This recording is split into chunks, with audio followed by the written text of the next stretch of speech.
pues estuvimos valorando un poco ya lo que fue la biografía de Karl Marx. Estuvimos comentando cómo este pensador húngaro tiene una fuerte influencia pues, del pensamiento tanto social, en cierto modo político, alimentado como de tres fuentes. La primera de ellas el marxismo, una perspectiva un tanto hegeliana con la amistad que tuvo con Georgi Lukács. También vimos una segunda fuente que alimentó su sociología en la escuela de Heidelberg, en Alemania, donde él tuvo la oportunidad pues de compartir ideas con una generación muy enriquecedora que fue posterior a Max Weber.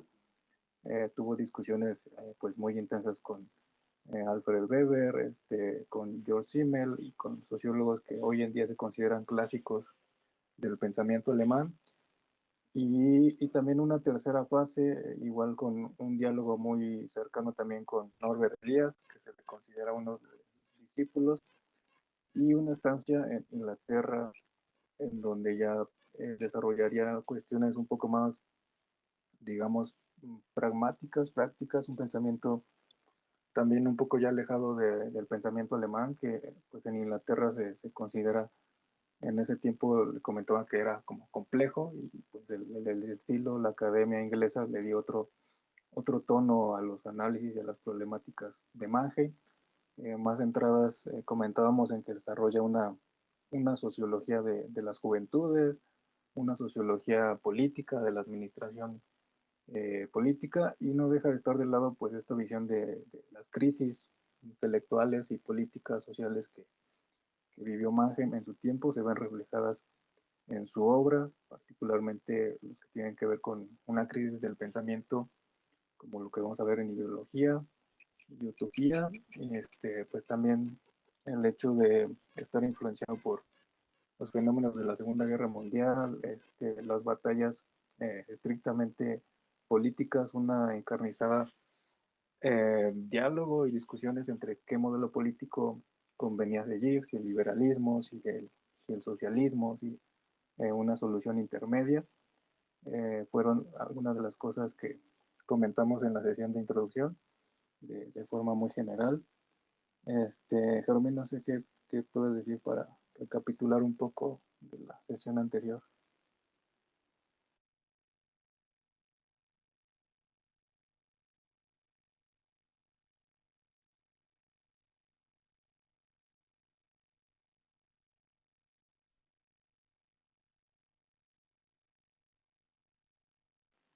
Pero creo que no había configurado bien para hacer cuadro, pero ya tengo la invitación.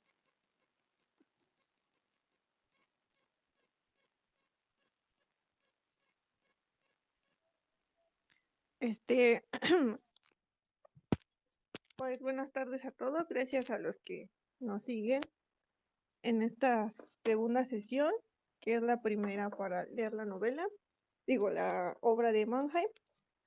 Y bueno, pues ya recordaba más lo que habíamos platicado la semana pasada, hace 15 días, perdón, y no sé si las personas que empezaron a leer la obra leyeron el prefacio o el estudio introductorio de uno de sus alumnos, porque es como la condensación y habla un poco de pues el contexto de esta obra.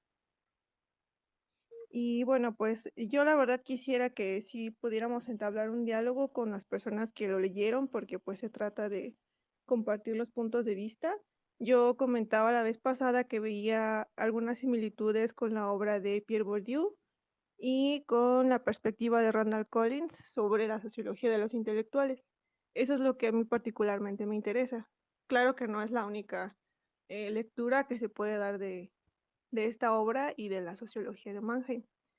Y bueno, pues no sabría yo cómo quisiera empezar a discutir la obra, porque siento que este primer capítulo es ya la postura fuerte de Mannheim.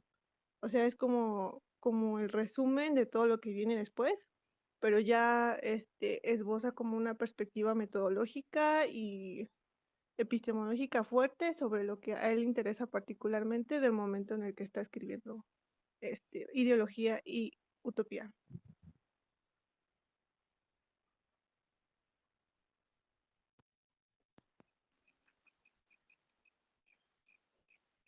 Bueno, igual, ah, bueno, antes de continuar, quisiera comentar unos detalles técnicos. La vez pasada, un par de personas nos comentaban que tenían problemas para participar y para ingresar. Que igual esto de los space es nuevo para muchas personas. Les recordamos que la forma idónea para participar es conectarse a través de sus teléfonos o tablets. Creo que también da más posibilidades que en una PC. Entonces sería como la recomendación que les haríamos si quieren participar.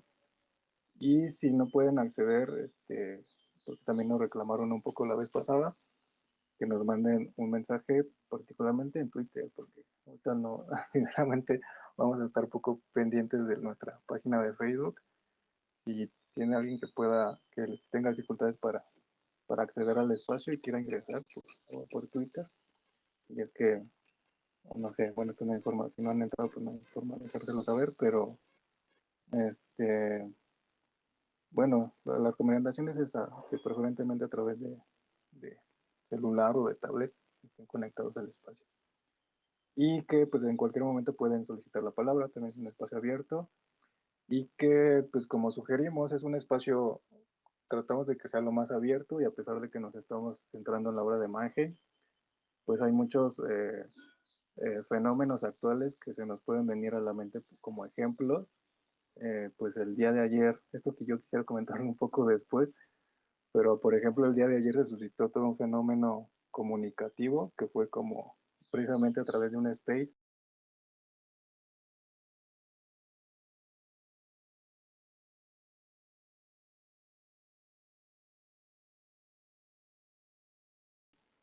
que se discutía sobre la libertad de expresión y pues se vertieron muchos argumentos. Yo estuve presente un rato en uno y luego en otro, en donde algunos personajes dijeron, pues vamos a discutir los que sí somos periodistas, ¿no? Y no otro tipo de personas. Y pues se vertieron cosas muy, muy diferentes a lo planteado inicialmente. Pero bueno, precisamente obras como la de Ideología y Utopía nos enseñan a repensar pues este tipo de fenómenos que están actualmente sucediendo, ¿no? Y pues no sé qué piensan los demás, ya damos como, pues yo preparé algunas notas de como algunas cosas que me hicieron pensar en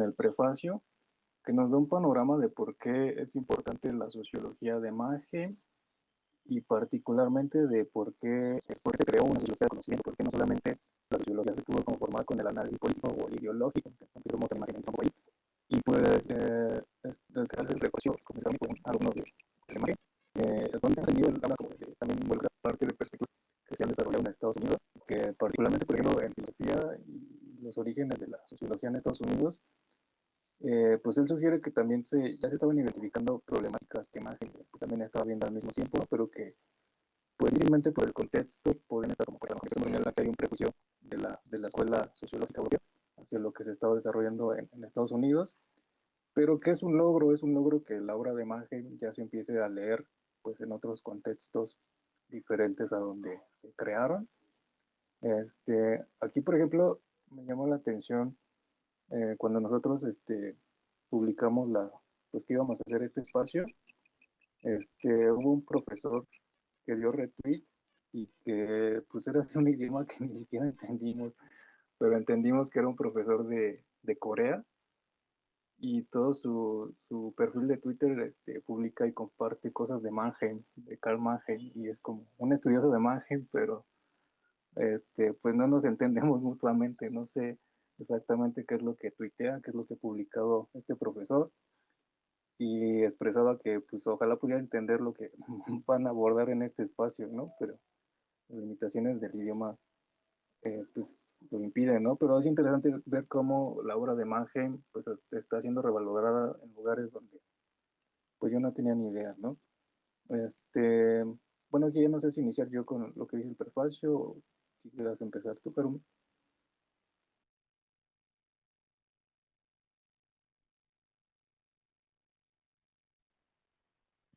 Yo creo que sí podríamos empezar por el prefacio porque sí hay varias cosas rescatables. Y igual del primer capítulo ya de Mannheim, pues sí es bastante. Yo creo que pues el tiempo no nos va a dar para recorrer todo, pero sí me gustaría que discutiéramos algunos elementos del prefacio que me parecen importantes porque como bien dices, no solamente habla de la perspectiva de la sociología de Mannheim, sino también de lo que se estaba estudiando en Inglaterra y en Estados Unidos y cómo pues hay un interés creciente por la cuestión del conocimiento desde la perspectiva sociológica, que es lo que nos dice en el prefacio este autor, que antes era, y también que lo dice Mannheim en el primer capítulo, que el conocimiento o el interés por el conocimiento, por cómo se conoce, pues estaba restringido a la filosofía y a la psicología, y cómo la sociología pues también tiene cosas que decir o tiene más elementos que decir, además de lo que dicen los filósofos y los psicólogos. Y pues sí, creo que podríamos empezar por el prefacio. Al final es algo cortito.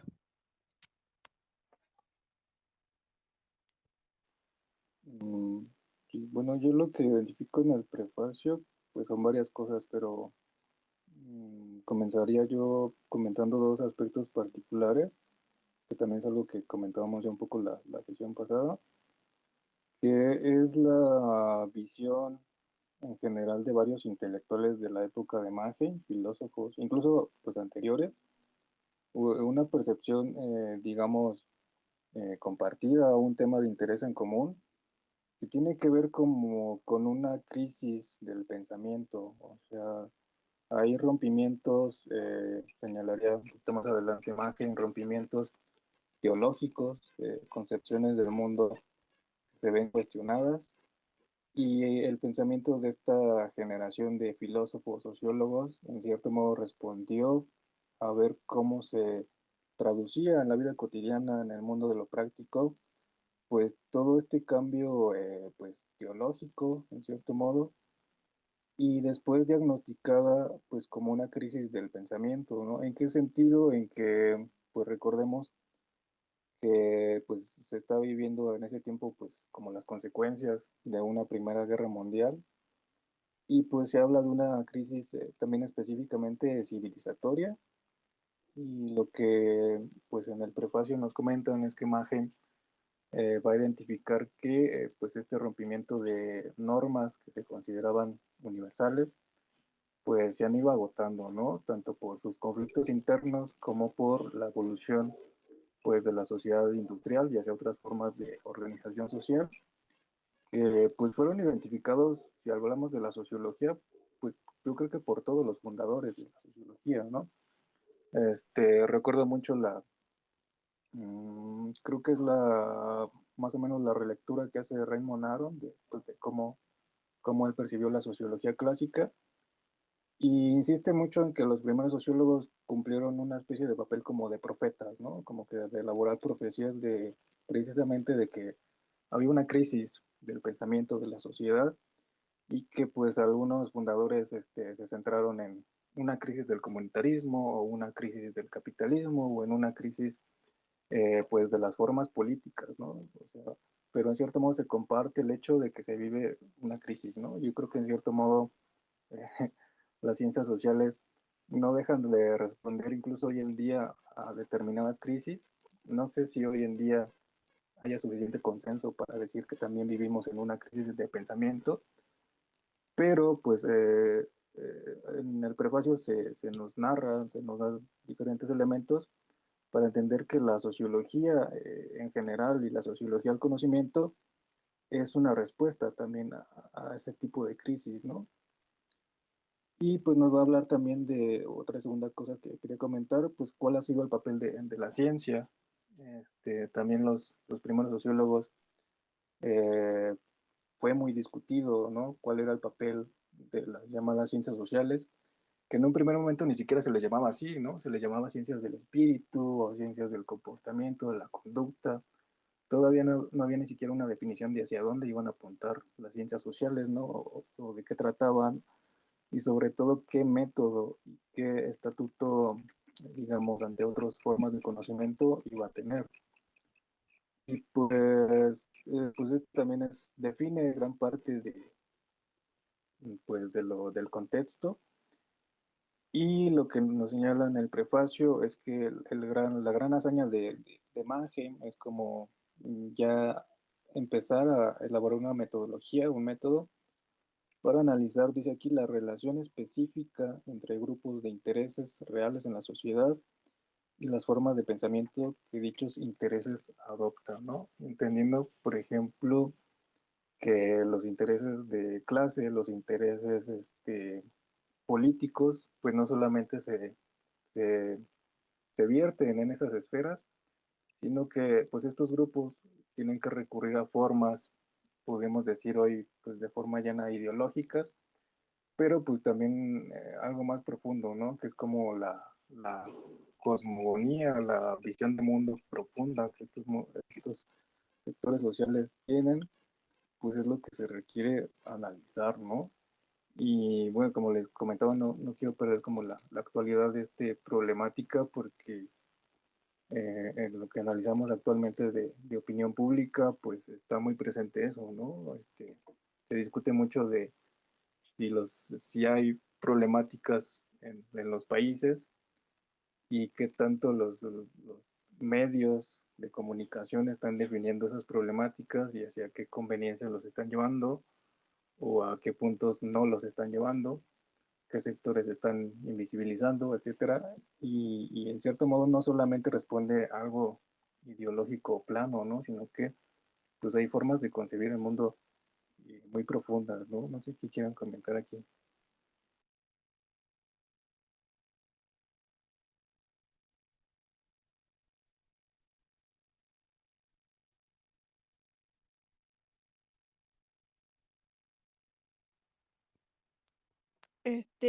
Bueno, ahora que mencionabas lo de opinión pública, algo que me gustó mucho del prefacio y que me gusta mucho de Mannheim es lo que nos dice sobre el conocimiento. O sea, su punto focal no es el conocimiento en sí, sino los productores de conocimiento. Y creo que ahí es el punto más fuerte de la sociología de Mannheim, que para él, o él está viendo que el conocimiento no se produce de manera desinteresada, sino que siempre hay intereses y estos intereses van a depender de las posiciones que tengan esos productores de conocimiento. Creo que hay como una restricción fuerte en Mannheim porque él solamente se centra en el conocimiento de la vida intelectual. Cabe destacar que pues no solamente los intelectuales son los únicos que producen conocimiento, también las personas de a pie, como les llamamos, o las personas que viven en zonas rurales, pues ellos también producen conocimiento. No es un conocimiento sistematizado como el que se produce en las universidades, en las escuelas, en las academias, pero creo que el interés de Mannheim por este tipo de conocimiento es porque influye en la vida política y creo que eso es lo que Mannheim nos está como que poniendo como que ese foquito de aquí hay algo que tenemos que ver y es justamente la cuestión de los intereses que moldean pues los conocimientos. Y también algo que se dice en el prefacio que a mí se me hizo súper importante es que para comprender cómo se produce el conocimiento hay que comprender cómo funciona esa organización de la vida social en donde se genera el conocimiento. Creo que eso es como que la parte fuerte, que por ejemplo aquí en Ideología y Utopía no está tan marcado una génesis de los grupos, como sí lo está en otro trabajo que hizo Mannheim, que se publicó en un texto que se llama Ensayo sobre Sociología de la Cultura, y el texto es el problema de la inteligencia. Ahí en ese texto, Mannheim sí hace como una especie de génesis de los círculos sociales y cómo se van eh, gestando pues todas estas dinámicas entre intelectuales, desde los cafés, las reuniones en las casas de la aristocracia, algo muy parecido a lo que hace Habermas con el de Historia y Crítica de la Opinión Pública. Y bueno, pues quería comentar eso, ¿no? Que a mí me parece como que el punto fuerte en la sociología del conocimiento de Mannheim no es tanto reconocer el conocimiento en sí, como sí es el interés en Berger y Luhmann, por ejemplo, o Schutz, que de hecho aquí hay ya leyendo a Mannheim hay una apreciación muy parecida a lo que nos dice Schutz, de esa idea de que nosotros cuando nacemos en un mundo dado, ¿no? Que eso es como que lo que vincula un poco con Mannheim. Y, bueno, pues solamente quería decir eso, ¿no? Que me parece muy importante que el punto fuerte en este caso es la organización de la vida intelectual y quiénes son los que producen conocimiento, porque eso nos va a llevar a la pregunta de por qué, para qué y qué se produce en esas esferas. Sí, y muy interesante este punto porque sí es como pues el punto de partida metodológico, ¿no? Yo creo que se comparte desde antes este, pues la filosofía pues del periodismo más primigenio, ¿no? Que también fue formulado en esos tiempos, ¿no? El preguntarse quién lo dice, para qué lo dice, con qué intención lo dice y desde qué poderes simbólicos y económicos están sustentando como el estrato social desde donde se dice eso, ¿no? Y quería relacionar esto que comentabas también con la llamada crisis del pensamiento, porque en el prefacio también se nos comenta que pues analizar el pensamiento también debería incluir a las posturas, no lo dice así, pero yo lo interpreto como que también incluir a las posturas fatalistas, ¿no? Nos recuerda que pues ha existido una sociología que ha explorado el suicidio, una sociología que ha más o menos dado una interpretación de las crisis políticas que derivan a la guerra, y entonces incluso pues las posturas, los conocimientos, ideologías que se consideran totalmente desesperanzados, son como dignos de analizarse, ¿no? Y también han jugado un papel muy importante en definir qué es lo que se piensa en una determinada época y pues también qué es lo que se refleja en el conocimiento, ¿no? Y aquí, pues tanto Magen como, no se me va el nombre de quien hizo el prefacio, pues nos van a comentar que eso se traduce como en los problemas de la objetividad, le llama tanto Magen como este autor. Todas esas problemáticas, crisis de pensamiento se ven reflejadas en eso, ¿no? Y que en los orígenes pues de las ciencias que han analizado estos procesos, pues no hay que excluir a posturas filosóficas, políticas, que han considerado que, pues para decirlo como en términos coloquiales, pues estamos en un hoyo, ¿no? O estamos en la perdición completa, ¿no? O estamos en la mera crisis civilizatoria, ¿no? Y Y pues sí, y también recordando que pues también en esta época es donde apenas se va, bueno, no apenas, sino que específicamente para la sociología, pues se va a definir pues este mismo problema, ¿no? Que tanto la sociología y las ciencias sociales funcionan precisamente como ciencia, ¿no? Y pues está la alternativa de dejarnos influir por esta marea de pensamientos, pues incluso, como decía algunos fatalistas, o definir pues esquemas científicos, metodológicos para analizar eso mismo, ¿no?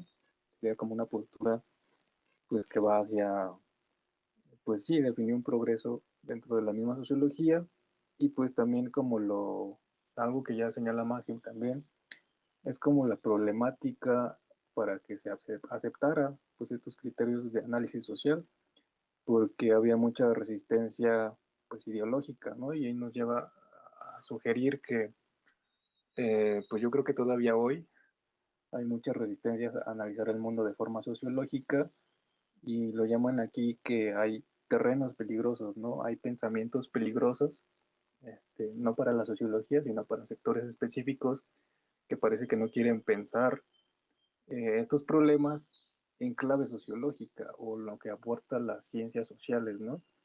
Y nos va a poner el ejemplo, también me gustaría saber por qué pone este ejemplo, pero pone el ejemplo de Japón, no sé por qué y no por qué pone este ejemplo, pero en cierto modo diciendo que hay culturas, que hay sociedades que han aceptado la cultura científica de las ciencias físicas y han logrado desarrollos pues considerables, pero al mismo tiempo hay un desconocimiento o hay una negativa a explorar fenómenos sociológicos o sociales y que se mantienen en un plano de explicación teológica o esotérica o de tradición, ¿no? Y es como que la gran batalla para posicionar el conocimiento de lo social, pues de forma científica, ¿no? De cierto modo también creo que responde a ello el trabajo de Magen, ¿no? Como nos comentan aquí, ¿no?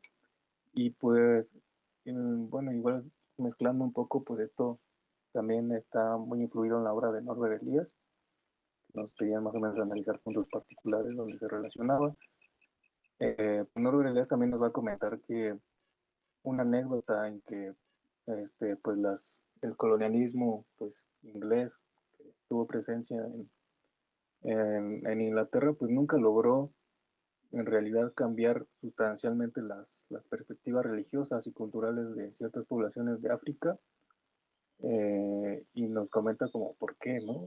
Y nos comenta como que ese contexto cultural, ese contexto religioso, ya sea que se le da como resistencia, como diferencia, define gran parte de lo que se produce como pensamiento, como conocimiento, y es lo que hoy parece evidente, pero en ese tiempo habría toda una perspectiva, imagen, ¿no? Una ruta de análisis que pues sería empezar a explorar eso, ¿no? Y como comentábamos la sesión pasada, es un libro originalmente publicado en 1929 y ya presenta nociones pues muy, pues muy interesantes, ¿no? Y aquí en un párrafo también señala ya muy específicamente como muy parecido a algo como la reflexividad, que los agentes sociales, las personas, tienen una capacidad para delimitar sus entornos, darle una narrativa a sus vivencias, que pues el sociólogo no puede excluir tampoco, ¿no? No puedes estar por encima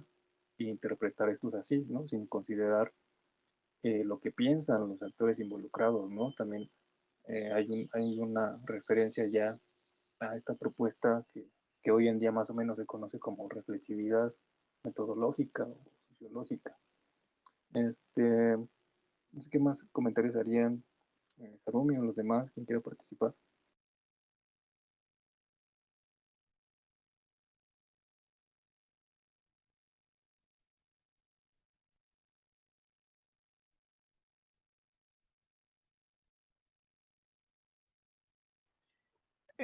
Bueno, con el ejemplo de Japón, a mí también me saltó mucho, pero me pareció como que el ejemplo más importante, porque sí me brincó esta cuestión de los pensamientos peligrosos, pero pues se aplican aún hoy en día, ¿no?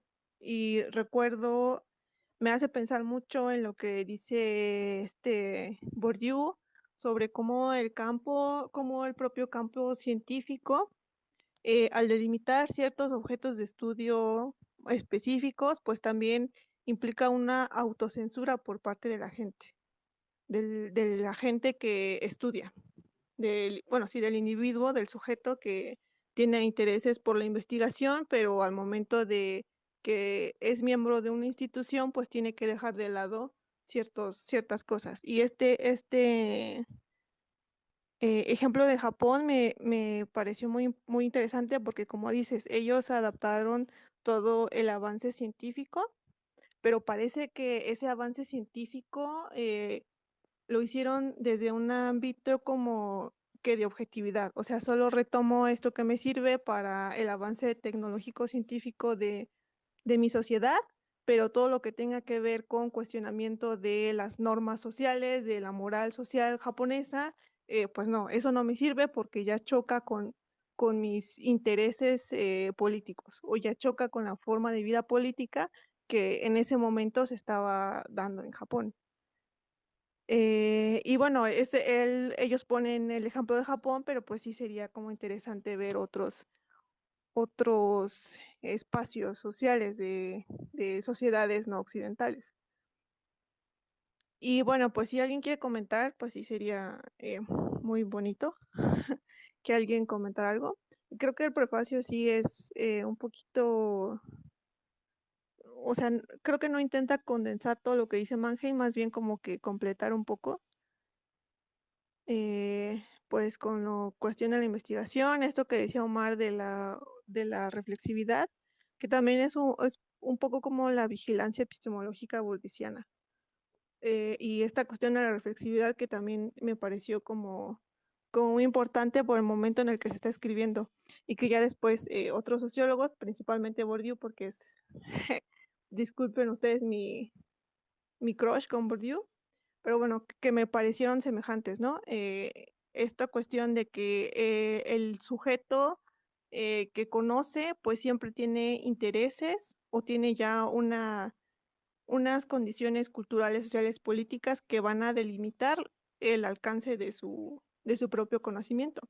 Pero pues el propio Louis Bird dice, pues esto no significa que, que sea como llegar a un relativismo de, pues como son diferentes posiciones, pues cada quien puede conocer lo que sea, sino más bien como que lo pone como una especie de problema al momento de la práctica de la investigación, sobre todo en nuestra disciplina, porque pues sabemos que es muy complicado a veces desapegarnos de nuestros objetos de investigación.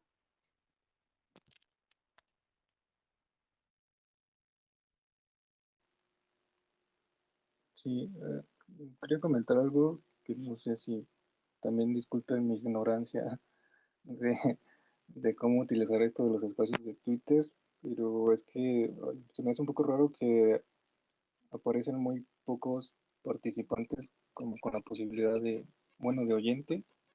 Me sale que hay más oyentes, pero no sé por qué no puedo ver la totalidad de quienes estén y no sé si eso limite a quien quiera participar, pero creo que sí se puede, aunque no vea todo el panel de quienes están conectados, pero bueno, solamente quería comentar eso.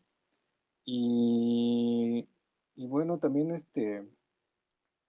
híjole, quería comentar algunas cositas generales, pero no sé si es el momento o quería comentarlos después. Pero, por ejemplo, tanto sobre el concepto de ideología particularmente, este, bueno, comentarles que Harumi y yo, bueno, en diferentes generaciones, pero cursamos una asignatura que se llamaba, creo que trataba sobre diferentes perspectivas de ideología y bueno, y quizás eso sea como que lo más llama la atención, pues en el mismo título, Mage. Y habría que aclarar un poco, y lo va aclarando ya un poco más conforme avanza el libro, que él agarra un concepto de ideología en cierto modo, pues en un término como medio, ¿no? O sea, no es como este concepto marxista de que la ideología son los intereses de clase, cerradamente, sino que es un concepto pues, un poco más abierto que eso, ¿no? Aunque al mismo tiempo hay quien señala que no llega a ser un concepto de ideología tan refinado, sino que también se está mezclando con el análisis de la cultura, lo que hoy ya está bien delimitado pues por la misma avance de la disciplina, la alta especialización. Hoy en día, pues un sociólogo así ortodoxo diría, pues son dos cosas diferentes, ¿no? Sociología de la cultura, sociología, análisis de la ideología, análisis del discurso.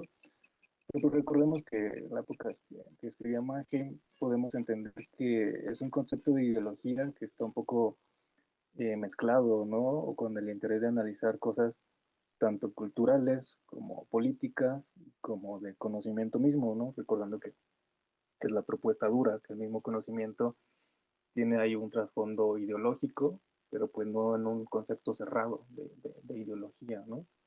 Era un poco la especificación que quería hacer y pues todavía con esto demos paso a lo que ya expone Mange en el primer capítulo, o bueno, en las dos o tres primeras secciones del primer capítulo, que viéndolo de forma general es como, no lo veo muy alejado de cuando un sociólogo o socióloga quiere plantear pues una nueva perspectiva, una nueva rama de la disciplina, que es justificar en cierto modo la presencia de la sociología del conocimiento, obviamente ante lo que ya existía, lo que nos comenta aquí Maje, que lo que ya existía, las reflexiones sobre el conocimiento, sobre ciertos temas que le interesa analizar, pues ya habían sido analizados, ¿no? Y que, pues siendo congruente con que el investigador ya se encuentra situado en un mundo que ya tiene significados producidos, pues señala que hay varias cosas que anteceden a la sociología del conocimiento y pues obviamente nos va a hablar de la epistemología, nos va a hablar del conocimiento de la historia y cierta rama de la filosofía de la historia y nos va a hablar pues también de alguna rama de la psicología. Pues aquí no, es curioso cómo la época confluye con el psicoanálisis, pero no necesariamente se refiere al psicoanálisis. Pero pues es en general, muy, muy en general, lo que va a trazar en este primer capítulo. Y pues la primera crítica que va a lanzar es que ¿qué se entiende como conocimientos? Igual no lo define así como en un párrafo que diga yo defino esto como conocimiento, pero el primer paso es diferenciarlo del conocimiento que se ha analizado desde ciertas ramas de la filosofía. Creo que pone que la epistemología moderna también es un rompimiento a ese esquema de filosofía pues altamente racionalista, de análisis pues de la conciencia, ¿no? De la primera crítica que va a ser y que es una crítica que en pleno 2021 lo hemos comprobado, molesta a varios filósofos, es que la sociología tiene algo que decir sobre la conciencia, sobre el pensamiento, que pues no hay una forma universal o una tipología única que defina las formas de pensamiento y que quede fuera las realidades sociales, contextuales, coyunturales que se ven involucradas en ese proceso, ¿no? Y pues la aseveración, la que sí se formula ya como aseveración, dice Mannheim que es en cierto modo un absurdo o es una situación poco probable señalar que un individuo aislado produce pensamiento, ¿no? De entrada, el pensamiento es algo social y más que ver esto como una simple fórmula construccionista, pues si quiere develar todo lo que implica históricamente, y por eso dice que pues no se inicia en un vacío de conocimiento, ¿no? Sino que hay que ver todo lo que se ha producido en filosofía, en historia, en epistemología, en psicología, y a partir de ahí, tanto lo que nos guste como lo que no nos guste de esas disciplinas, empezará a configurarse una sociología del conocimiento, ¿no? Y es una aseveración que en sociología del conocimiento se ha repetido varias veces, incluso no recuerdo si lo ha señalado antes, pero Randall Collins también es una de las aseveraciones metodológicas que hace, señalar que el pensamiento aislado, o verlo al menos metodológicamente así, pues es en cierto modo una imposibilidad, es un absurdo, ¿no? De entrada, él profundiza mucho, por ejemplo, en el lenguaje nuestro esquema de pensamiento lingüístico es tan profundo y sabemos que pues, la evidencia obvia que el lenguaje, nuestros padres o quien haya fungido determinadas funciones educativas fueron los que nos enseñaron un lenguaje para pensar, y aunque no es el 100% de nuestras actividades cognitivas, pues ya refleja el contenido eminentemente social de hasta nuestros pensamientos que a veces consideramos más íntimos, ¿no?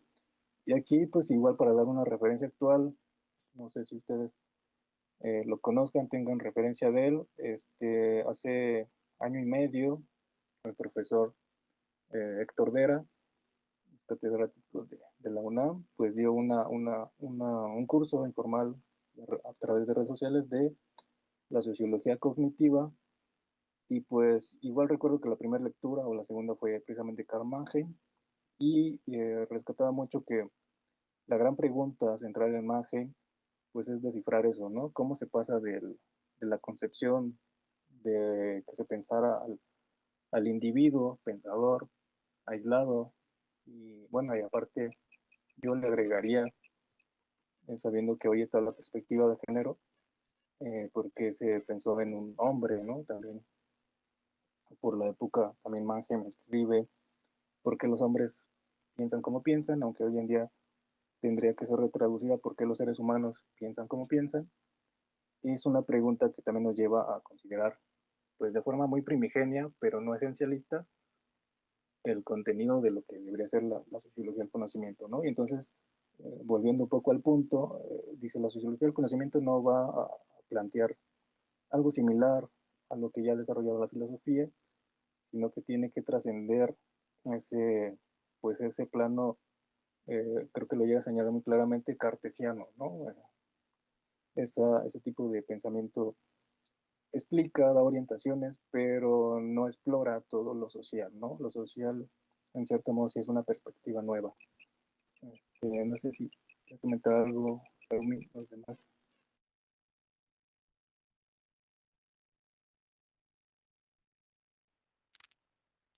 Ya entrando de lleno al capítulo de Mannheim, no sé si podríamos hablar o se podría hablar sobre lo que Bourdieu habla sobre las revoluciones simbólicas. Aunque Bourdieu lo habla en el sentido de los impresionistas y el caso de Manet, pero creo que se puede como trabajarlo algo parecido con Mannheim, con lo que pues nos va diciendo cómo hay un cambio de la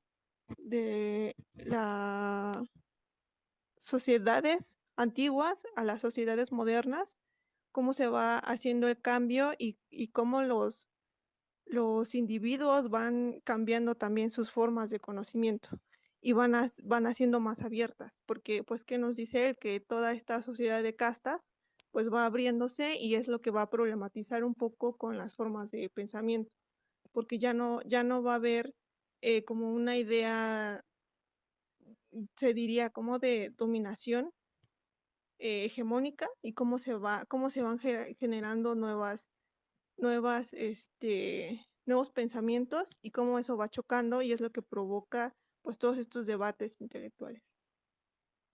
No sé si esta noción de revolución simbólica de Bourdieu pues sería pertinente trabajarla con lo que nos dice Mannheim, pero a mí como que me llegó esa similitud, como dice, es que lo que está pasando en este momento es que hay una crisis del pensamiento, pero lo que propicia esta crisis es que se vayan generando nuevas visiones del mundo, nuevas concepciones del mundo, sobre todo recordar que como nos dice Sapiro en otro texto sobre intelectuales, es eso, ¿no? Que los intelectuales son aquellos que producen formas de conocer el mundo y de representaciones sociales. Creo que sí se podría vincular un poco en este sentido, porque a Mannheim le interesa eh, eh, como poner el foco de atención en la comunidad intelectual, porque pues precisamente menciona eso, ¿no? Como decía al principio, que le interesa la vida intelectual, porque la vida intelectual no solamente las ideas se quedan en las universidades, sino que también son parte del ambiente político. A mí me parece muy importante que tanto Mannheim como después Collins, pues mencionen que son movimientos sociales, los movimientos intelectuales. ¿Por qué? Porque moldean las visiones del mundo que se distribuyen en los ambientes educativos, en los ambientes literarios también, por ejemplo. Hoy en día, pues sí tendríamos que problematizar un poco, pues todo el consumo cultural que tenemos, toda la apertura, todos los productos culturales a los que tenemos acceso, porque pues eso eh, nos, nos da a conocer visiones del mundo hegemónicas o pueden ser transgresoras, no sé, depende de quién produce ese tipo de productos. Que ya sí es que queremos vincular un poco a Mannheim con lo que estamos viviendo ahorita. Sobre todo también problematizar un poco lo de las fake news, que eso sería como bien interesante abordarlo. Y bueno, si alguien quiere comentar algo, pues adelante. Está aquí el espacio.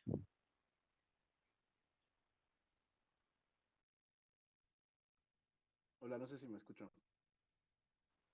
Sí, sí se escucha. Sí, te escuchamos. Bueno, pues a mí hay varias cuestiones que se me hacen interesantes, pero la principal, o sea, que tendría que ver con responder a la pregunta precisamente de qué es lo que tiene que decir la sociología acerca del conocimiento, sería como pregunta, bueno, es algo que plantea Meigen, pero quiero resaltarlo porque creo que es importante, es cuáles son las condiciones para que determinado fenómeno se problematice o sea discutido, sea abordado y forme parte pues de la, bueno, vamos a decir, de la opinión pública, de la vida política en un momento determinado y no en otro. Él plantea esta cuestión refiriéndose justamente al problema del conocimiento, eh, de cómo es de que a él le toca abordar ese problema, este, y más o menos pues insinúa o bueno va dando pistas de por qué, o sea, por qué hasta ese momento es que el problema acerca del conocimiento se volvió un tema relevante para la sociología o se planteó de una forma diferente a la filosófica y no antes. Y eso, o sea, se pregunta, creo que, bueno, es curiosa, es como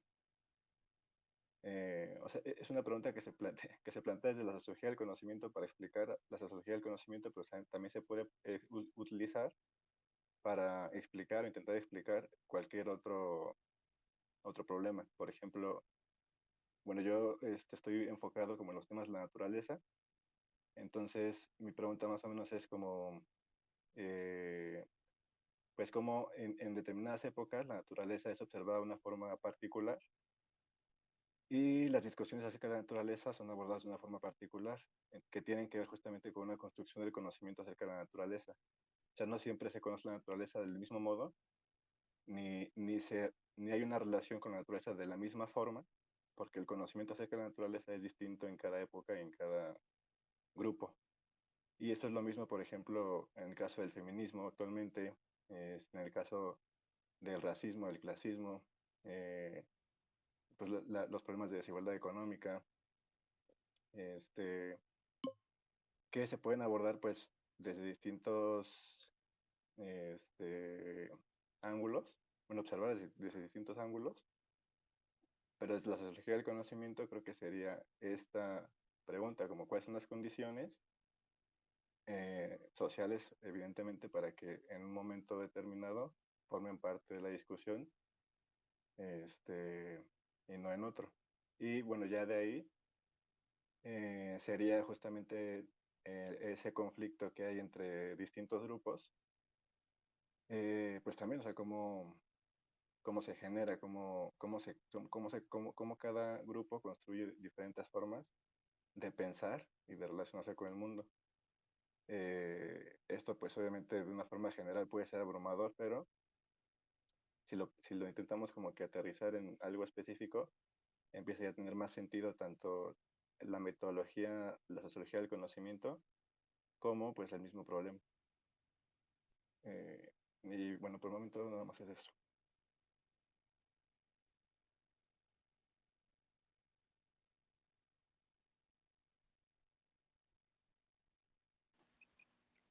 Sí, está muy interesante analizar todo eso. Ahí por ahí tengo una serie de comentarios. Bueno, en primer lugar, conforme a lo que planteaba el primero Harumi, que tanto se puede interpretar como revolución simbólica o intelectual, bueno, lo que propone Mage. Hace unos días se compartía ahí un perfil de una compañera que se llama Sofía. Lo retuiteamos hace unos días. Rescataba una cita de Bernard Lair, de que la sociología había infligido la cuarta herida narcisista a la cultura y como que nos habla de forma general de los rompimientos, de la interpretación del mundo social, rompiendo primero el monopolio pues, religioso, después pues en cierto modo con el naturalista, no recuerdo cuál era la tercera, pero dice que aún sigue siendo una gran pues, revolución o un cierto cambio sustancial el que se plantee que haya factores sociales que influyen pues, en las personas, ¿no? En las emociones, en sus comportamientos, en sus ideologías, ¿no? Creo que en cierto modo la sociología del conocimiento sí inflige podemos llamarlo así, una revolución simbólica en lo que el tema del conocimiento o herida narcisista, no sé exactamente a qué se refiere al aire, pero pues creo que es entendible, que se entiende como un proceso de cambio. Y también va ligado a lo que comentas ahorita, Carlos Magno, en el sentido de que también hay el rompimiento específicamente para que la sociología no se proponga discutir conocimiento en términos de el sujeto cognoscente y los objetos, ¿no?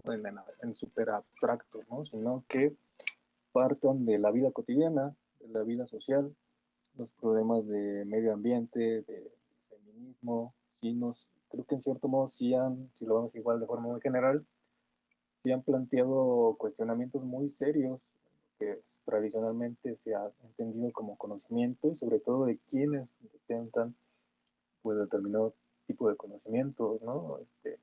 Por ejemplo, en el tema de género, en perspectiva de varias especialistas feministas, pues señalan como el conocimiento académico, científico, pues sobre todo hace un par de días que fue el Día de la Mujer en la ciencia, pues todo este cuestionamiento de cómo ha sido hegemónico ciertas ramas de la ciencia que sean con valores masculinizados más que nada, ¿no? También de un mayor acceso de los hombres, ¿no?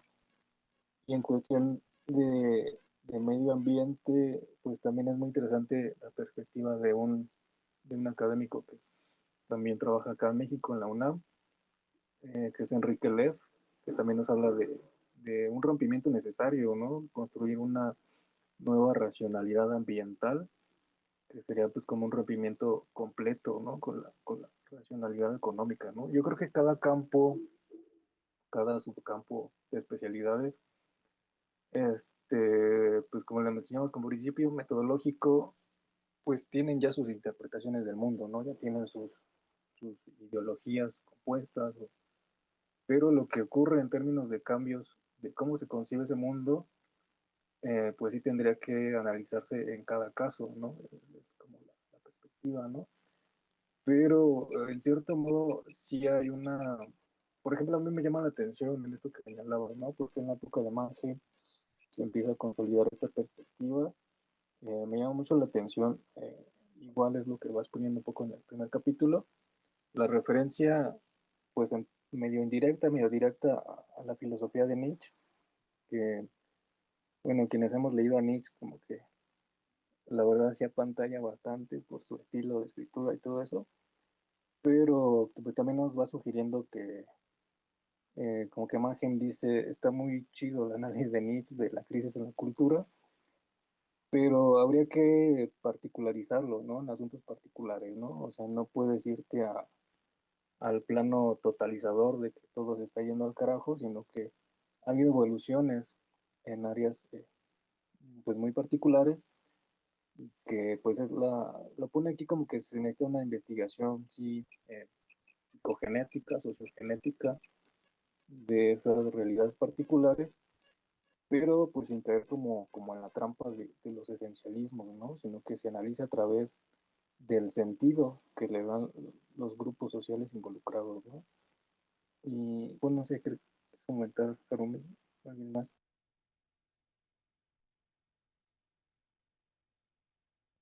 Sí, yo. Buenas tardes. No sé si me escuchan bien. Sí, te escuchamos. Ah, perfecto. Bueno, yo solo quería comentar que pues, en general a mí me gustó muchísimo la lectura, como que se siente que la sociología, ¿no? En cada párrafo que va poniendo, está en el libro más bien. Y bueno, quería comentar que coincidía muchísimo con lo que ustedes comentaban al inicio, que de alguna u otra forma el punto central es que cómo se hacen los productores del conocimiento, ¿no? Que este conocimiento no es neutral y puede tener intereses. Y para ello habría que comprender esa organización social en donde se genera ese conocimiento. Y me gustó muchísimo cómo lo fue desarrollando a lo largo del capítulo, porque primero empieza diciendo que el hombre en este caso se le añade hombre, pero en este caso sería personas, pues no generan conocimiento por sí mismas, ¿no? Que éstas pertenecen a ciertos grupos y de alguna u otra forma ya están predeterminados, entre comillas, predeterminados por ciertos valores y algunos procesos de socialización específicos, ¿no?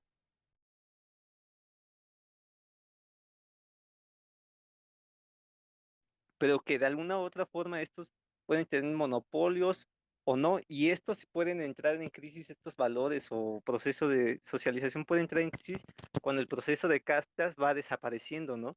Y esto me agrada mucho cómo lo aterriza y lo ejemplifica, lo ejemplificó muy bien con el proceso de la modernidad, ¿no? Porque ahí menciona que ya estos valores que giraban en torno a la idea de Dios fueron como que careciendo y fueron desapareciendo y ahora el centro de atención era el sujeto, ¿no?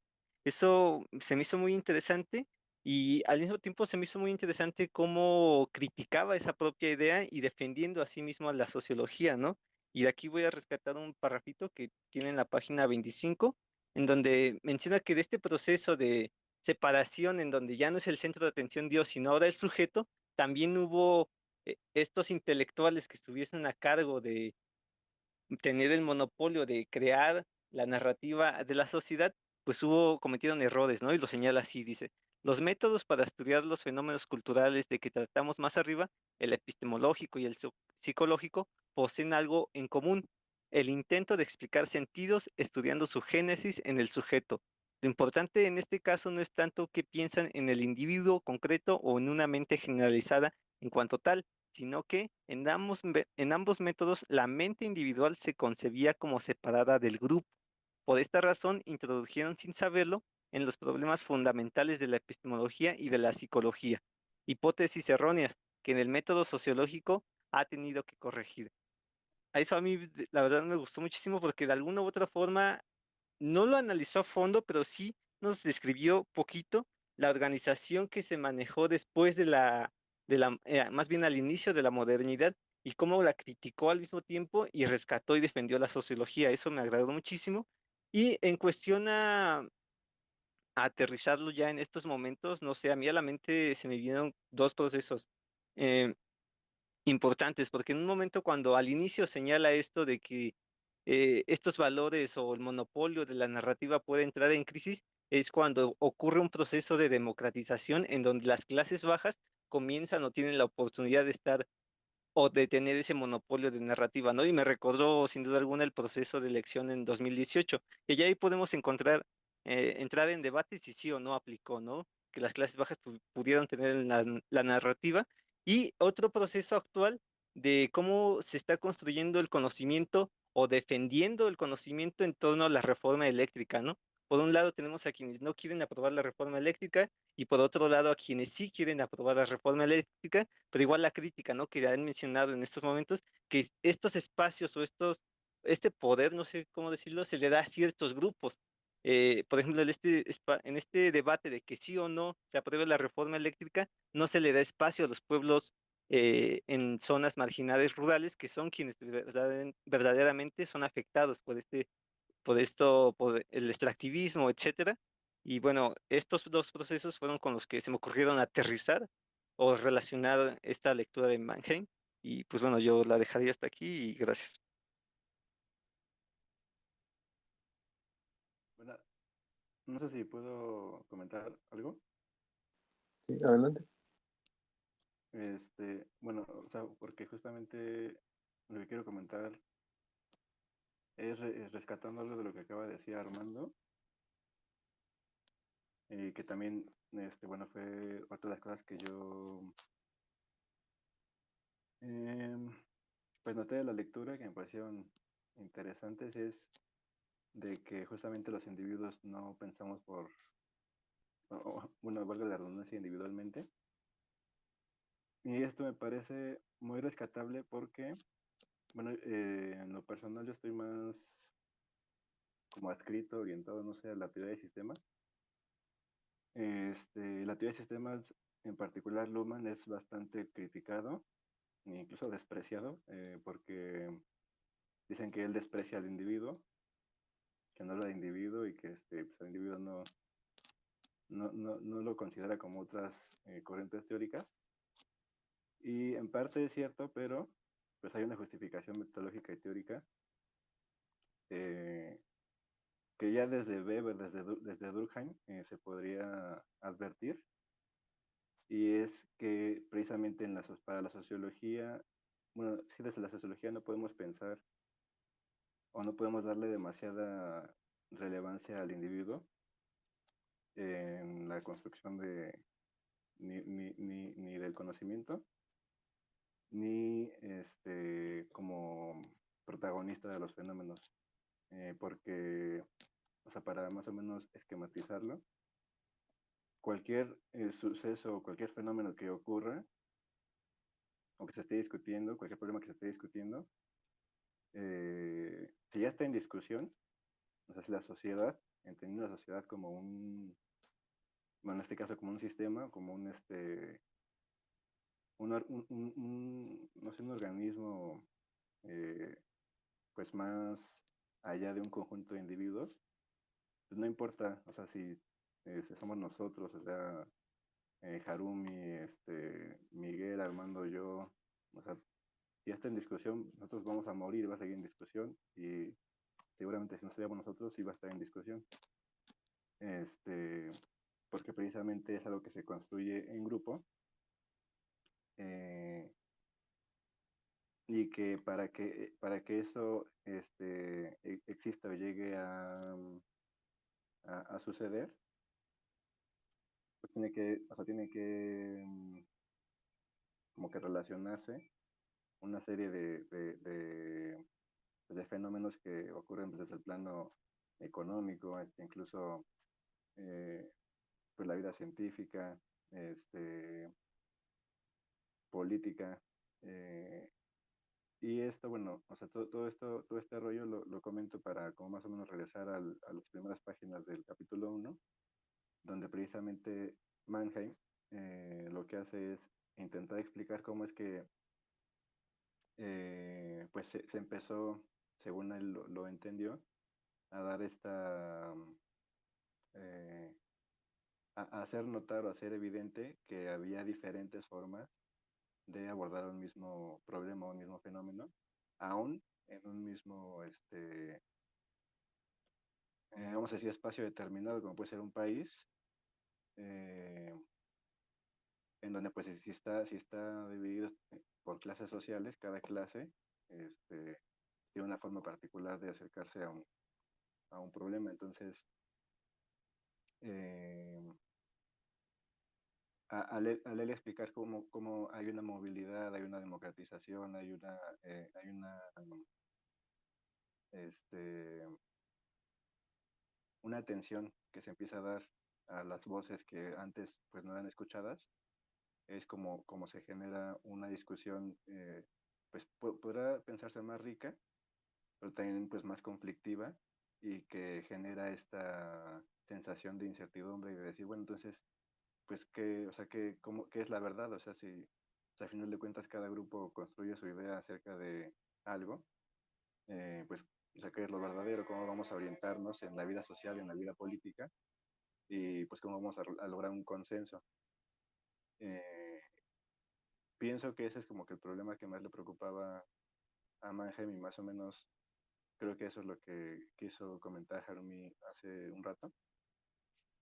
Este, pero bueno, pues, o sea, vuelvo a lo mismo. A mí me parece que lo hace resaltando pues justamente que no son los individuos, o sea, que los individuos, si lo vemos como desde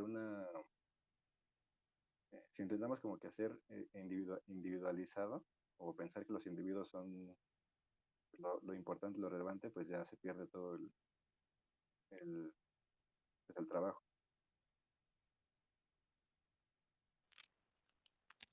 Sí, ahora ya comentaron muchas cosas y a mí me gustaría comentar sobre lo que acaban de decir ambos, Armando y Carlos. Primero, sobre la cuestión de las condiciones. ¿Qué tipo de condiciones son las que nos dice Collins?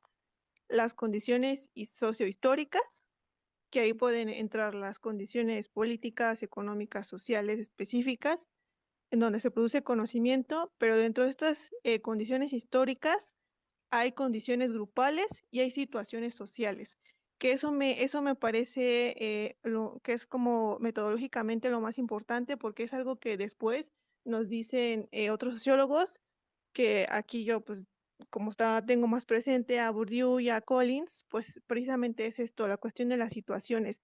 Y como bien decían, de la cuestión del individuo. Me parece muy semejante a esta introducción que hace Randall Collins en el de cadenas de rituales de interacción, porque él dice precisamente lo mismo. Él dice, nuestro interés no es el individuo en sí, sino las situaciones en las que él participa. ¿Y por qué son las situaciones? Porque ahí es donde nosotros podemos ver todas estas interacciones, conflictos, consensos que puede haber entre los agentes, y ahí es donde surgen los conocimientos, ideologías, representaciones sociales, etcétera. Que creo que algo que también remarca mucho Mannheim, y bueno, no solo Mannheim, sino pues en general la sociología, es que no podemos pensar a individuos aislados. O sea, eso, o bueno, una perspectiva filosófica un poco romántica del individuo, que existe en sí, para sí mismo y por sí mismo, sino más bien que siempre está en contacto. Eso también lo dice Todorov en un texto, no recuerdo si es en el de el sobre el totalitarismo, otro texto, que pues precisamente dice eso, ¿no? Nosotros como individuos no crecemos solos, siempre crecemos en comunidad, en grupos, y eso es lo que delinea nuestros intereses y nuestras formas de pensamiento. Y creo que eso metodológicamente en Mannheim es muy importante, como ya lo mencionaban, ¿no? La cuestión de los grupos, que ya es como el punto fuerte de la perspectiva sociológica, pero eso no significa que el individuo no exista. O sea, sí existe el individuo, pero no como un ente que existe por sí mismo, como ya lo mencioné, sino que pues hay condiciones que van a marcar pues su educación sentimental, su forma de conocer, etcétera. Y bueno, otra cosa, la cuestión de la democratización. Eso también es un punto importante, y si les interesa el tema, este Mannheim tiene un ensayo sobre la democratización de la cultura, y ahí se ve como que más esta cuestión de qué tan importante es para el conocimiento. Y bueno, además de la democratización del conocimiento, creo que también es importante saber cuáles son los soportes de esa democratización. Y en este caso, creo que ya lo mencionaba Luis Wirth en en el prefacio, que él mencionaba lo importante que es conocer el ambiente institucional a nivel educativo. ¿Por qué? Porque es la educación la que permite la democratización tanto del conocimiento como de la cultura, y creo que eso es como que lo, en cuestiones de cambio social, creo que ese es un punto fuerte que no propiamente no lo menciona Mannheim, pero sí lo dice Luis Wirth en el prefacio, y que pues ya es como a una sociología más contemporánea la que retoma esta cuestión de la educación.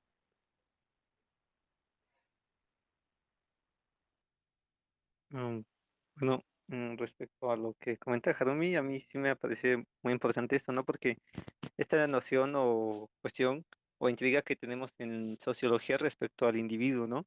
Creo que el Mangen señala de alguna u otra forma los errores que él aprecia en la forma de monopolización que después se vino de la modernidad ah, que asumieron al individuo como aislado del grupo, ¿no? Pero obviamente conforme fue avanzando el tiempo en sociología pues hemos como que tratado de manejar de alguna u otra forma la cuestión del individuo, pero manejarlo sin tomarlo en cuenta, sin no tomarlo en cuenta aislado del grupo, ¿no? Porque ahorita, por ejemplo, se me ocurre algo así de la nada. ¿Qué hubiese sido de la revolución sin un Villa, sin un Zapata? Entonces, eso creo que es muy importante, la noción del individuo, y que la podemos rescatar aquí de Mannheim. Y ya.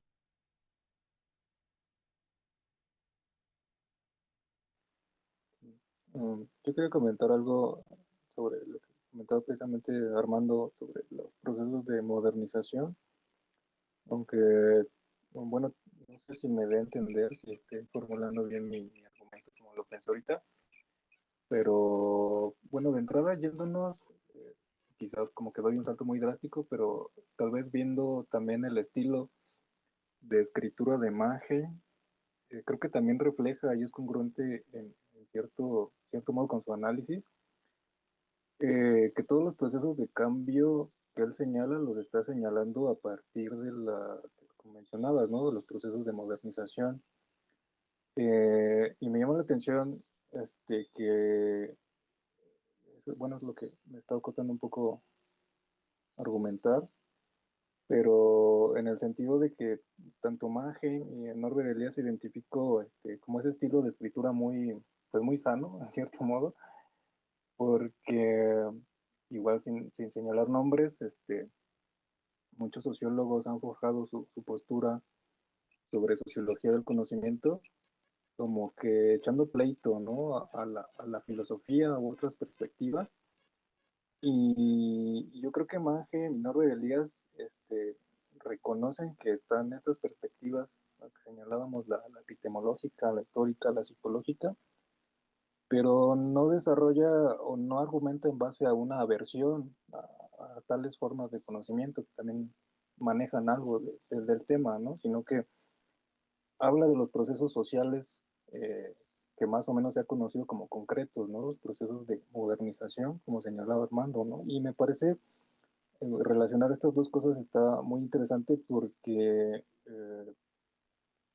ay, no sé cómo desarrollar esta idea bien, pero, pero sí, el punto es que tal vez cierta parte de la sociología actual se ha como perdido, o sea, como que está curioso que los mismos sociólogos en algunas veces se alimenta más del conflicto entre ellos y como que es una batalla de egos en vez de señalar como el proceso concreto, ¿no? Del que se puede formular una sociología del conocimiento, ¿no? Me parece también algo interesante en Mage y que o sea, me resultó interesante que se rescate los procesos de modernización para argumentar todo lo que está sosteniendo Mage, ¿no? Y en cierto modo no rechaza pues, los aportes de las otras disciplinas que hablan de algo del conocimiento, simplemente insiste que la sociología está delimitada a explorar otras cosas que no se han explorado, ¿no? Y otra cosa que quería comentar interesante, pues es que él mismo señala, ¿no? Que hay muchas rutas de análisis posible, casi nos dice esto apenas está empezando y casi nos dice, pues imagínense reescribir la historia intelectual, ciertos procesos de conocimiento, ahora desde la sociología, ¿no? Y pues es como el gran reto que se tomaron muchos que leyeron la obra de Magia y que han desarrollado sociología del conocimiento y que y también el papel de lo valorativo, ¿no? O sea, ¿cómo te posicionas tú, volviendo a esa pregunta, de cómo se posiciona el científico para analizar de forma muy concreta esos procesos sin caer en este juego de esta disciplina no me gusta como lo dijo, este sujeto no me gusta como lo dijo, sino retomando pues lo positivo, ¿no? Que tienen otras perspectivas, ¿no? Quería señalar eso. Este, y bueno, algo que resalta, también señalaba Armando, es como ya al principio más o menos de método, que es pues ya posicionados, ya siendo más o menos conscientes de lo que maneja la sociología del conocimiento, verlo ya en procesos de controversias actuales, de coyunturas, también lo veo muy enriquecedor.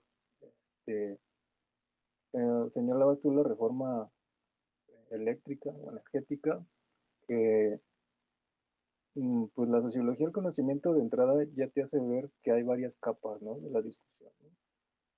Pues un primer plano ideológico, pues muy plano, muy cuadrado, y otro donde ya se involucran o se excluyen, como señalamos también, conocimientos de las personas o los grupos sociales que pudieran estar afectados o interesados.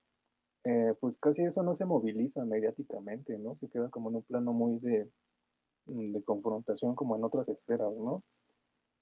Y, y sí, por ejemplo, la gran diferencia, que para mí es inevitable abordar los temas de opinión pública, porque pues en eso me estoy especializando. Si lo ven mediáticamente solamente en Canal 22, que están presentando qué es lo que dicen varios especialistas, ¿no? Pues de la reforma eléctrica y en canales especializados, ¿no? Pero si quieres ver cosas muy generales, pues te aparece luego como que más bien la batalla ideológica, ¿no? Y pasó también ayer, ¿no? Con lo que mencionaba un poco al principio del espacio, con la discusión sobre el papel de los periodistas, que algunos se quedaban como en el primer plano de si López Obrador, si Loret de Mola, y ya después de un rato ya salieron los periodistas de oficio, los de a pie, los reporteros, a decir, pues es que nosotros somos los verdaderos periodistas, ¿no? Y nadie conoce realmente lo que ejercemos, lo que hacemos y las problemáticas que estamos viviendo, ¿no? Y que debería ser mucho más, en perspectiva de ellos, mucho más problemático el hecho de que estén asesinando periodistas, ¿no? Los periodistas que sí están investigando cosas de narcotráfico, de redes de corrupción, y que pareciera que no hay una red de apoyo ni simbólico, ni de otras cosas entre pues, el mismo gremio periodístico, ¿no? Entonces, si lo vemos, el margen resuena aquí por el hecho de que pues no solamente tomes partido, ¿no? En esa polémica, ¿no? Por ejemplo, ¿no? Sino que posiciones por qué y qué tipo de sector social está apoyando al presidente, qué otro tipo de sector está apoyando a Loret de Mola y qué otro tipo de profesiones, oficios, grupos sociales están planteando una discusión mucho más profunda, ¿no? Y creo que ahí como que va al principio del relativismo, pero no el relativismo filosófico, sino un relativismo metodológico que ya sugería Marge, de que pues el sociólogo debe de controlar pues sus impulsos emocionales, sus simpatías, analizar todo esto, ¿no? Y bueno, quería comentar otras cosas comentaban del individualismo, pero mejor le doy la voz a alguien más que quiera comentar algo.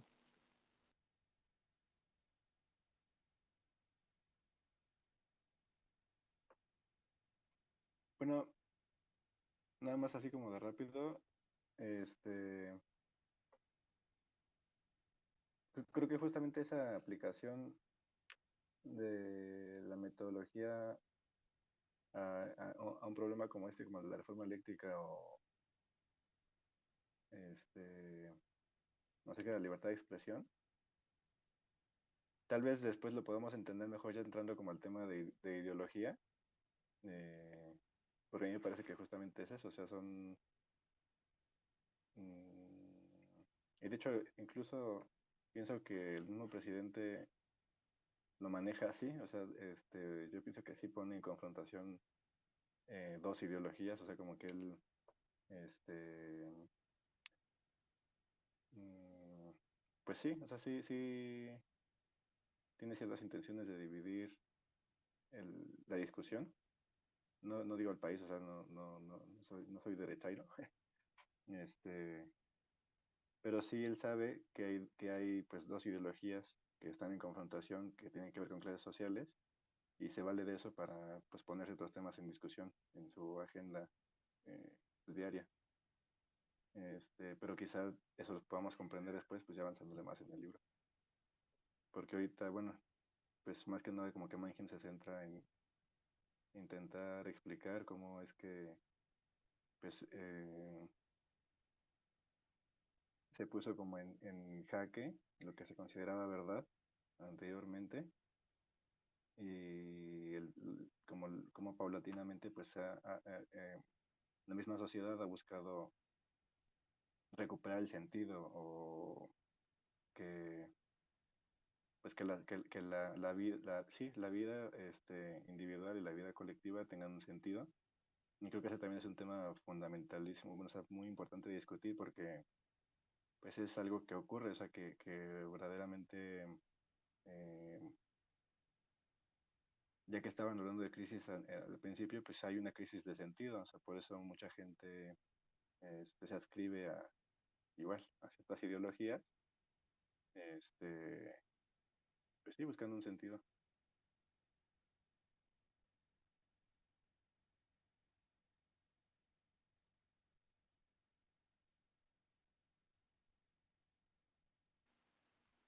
Sí, no sé si alguien más quiera participar. Que si no, bueno, me iba al comentario que más o menos tenía sobre precisamente lo que comentabas de el papel del individuo.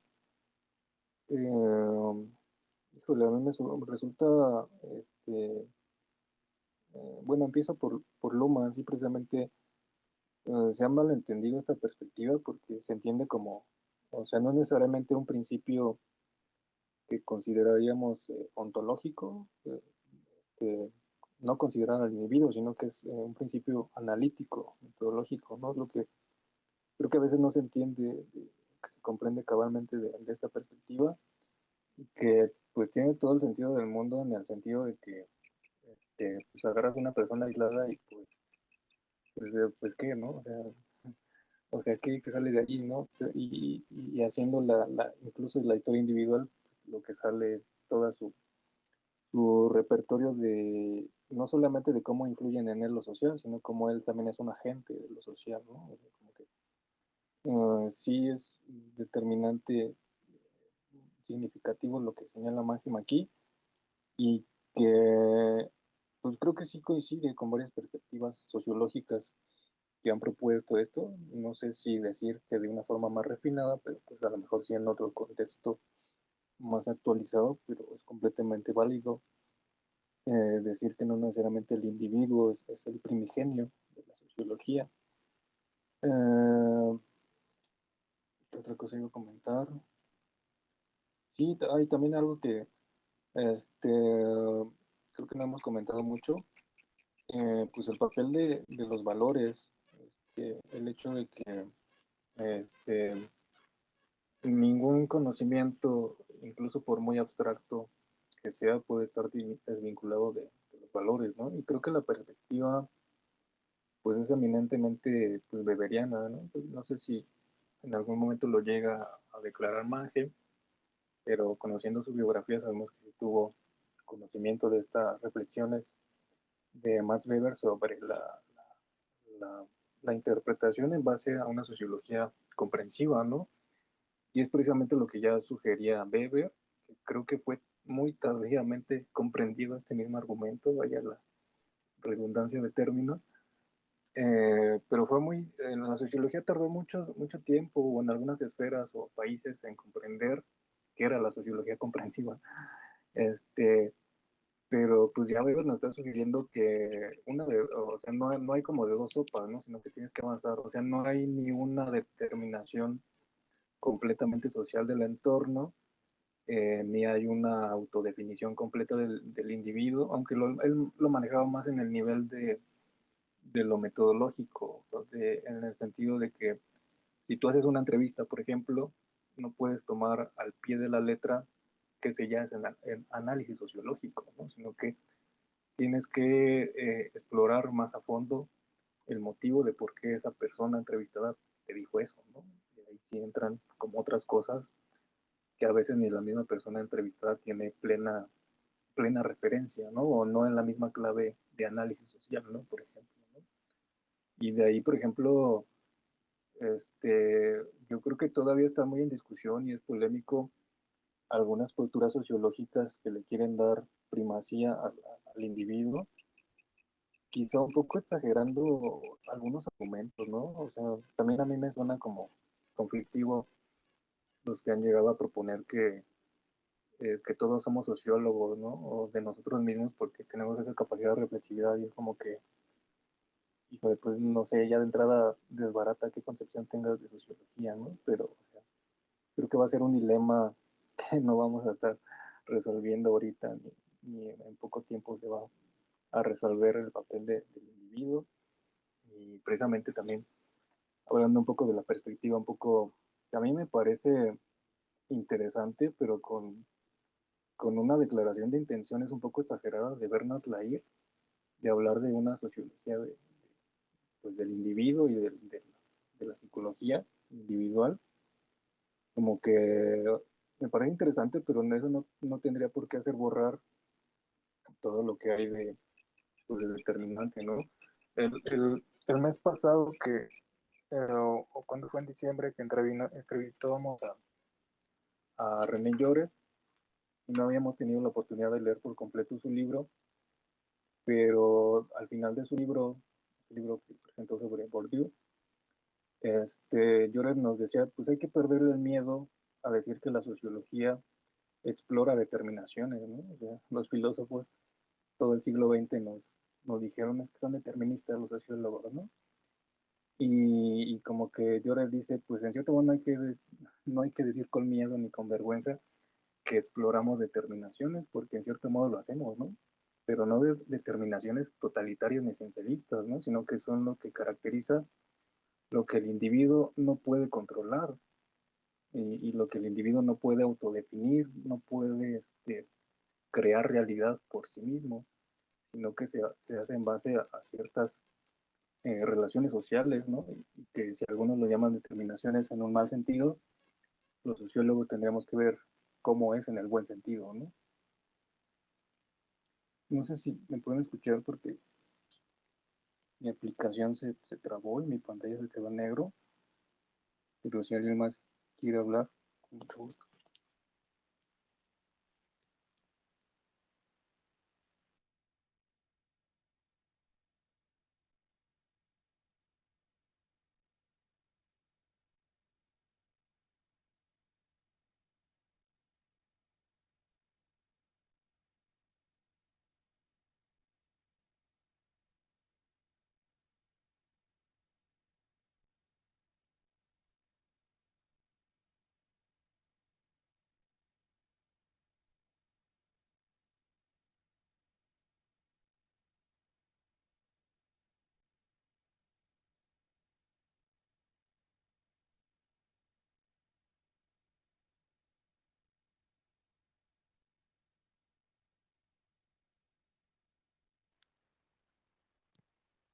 Me atoré un poco y mi pantalla se quedó en negro, no sé en qué momento, pero no sé si alcancé a escuchar mi idea completa de que sugería que René Llores nos sugiere que los sociólogos no tengamos miedo a decir que exploramos determinaciones sociales, pero con la precaución de que no exploramos determinaciones totales ni esencialistas, sino particulares y muy situadas.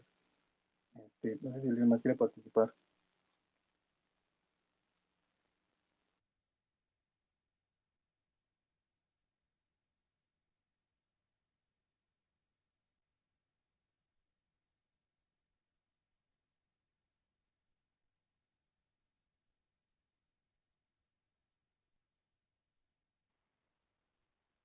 Pues en relación con lo que se mencionaba el individuo, a mí particularmente me ha parecido interesante, no solamente con Mannheim, sino en general con los sociólogos, pues es precisamente eso, que no podemos pensar que el individuo se crea a sí mismo como muchos filósofos lo piensan, y lo digo como parte de un testimonio de convivir con alumnos de filosofía. Y que esta idea de que el individuo se hace a sí mismo o que la persona, como dice Mannheim, ¿no? Que es el espíritu de la época lo que hace que un individuo piense, sino que más bien este espíritu de la época es como esa condensación de todo este fenómeno intelectual que se generó en la época.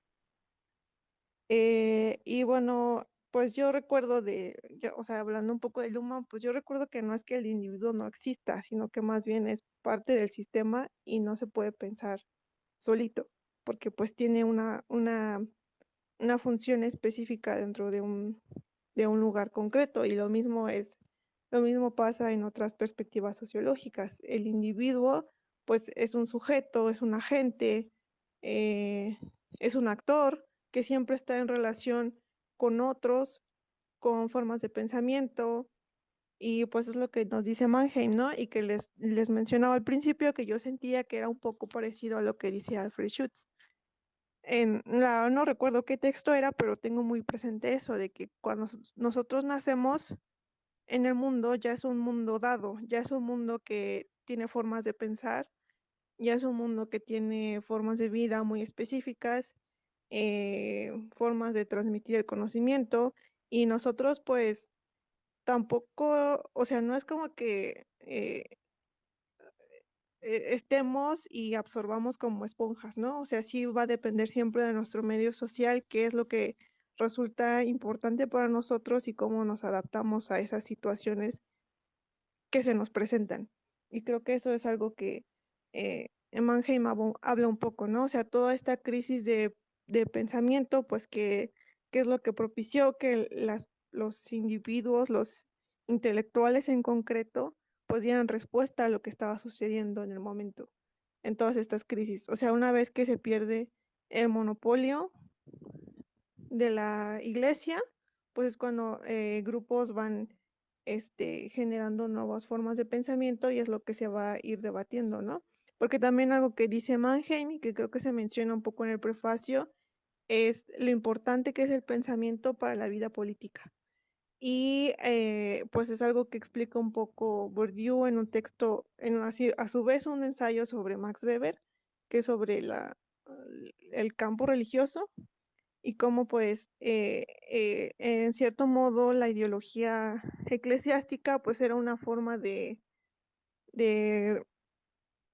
un soporte de la dominación de la clase política. Entonces, lo que está pasando con esta crisis del pensamiento, pues a su vez que es una crisis del pensamiento, es una crisis de esa dominación política del momento. Y entonces ahí es donde se van a debate pues todas las ideologías políticas y que creo que eso ya se ve en los otros capítulos de la obra de Mannheim.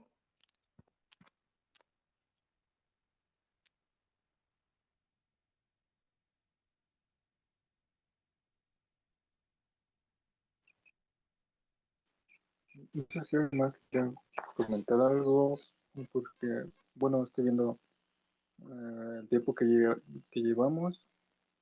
No sé si podremos ir cerrando, aunque, bueno, como decía ahorita Carlos, sí hay muchas cosas que comentar, pero quizá requeriría pues ir avanzando en la lectura, porque son cosas que pertenecen un poquito ya más adelante. Pero creo que con este capítulo ya tenemos como las bases de cómo va a seguir la obra y lo que iremos comentando después. Pero si hacemos una recapitulación, pues hasta la sección que hemos leído, pues en el prefacio, pues como comentábamos, ¿no? Es la relevancia de la obra de Mannheim, pues en el contexto pues actual, ¿no? Pues, habría, me falta ver, la neta, ignoro en qué año fue escrito el prefacio, pero pues, sería muy interesante ver la fecha. Y algo que igual quería comentar era la aquí lo problematizan como comentarios, ¿no? No exploran la idea a fondo, pero la cómo la relación de la ciencia, de algunas ciencias con la sociología, en el prefacio se llega a comentar la alta, ¿cómo decirlo?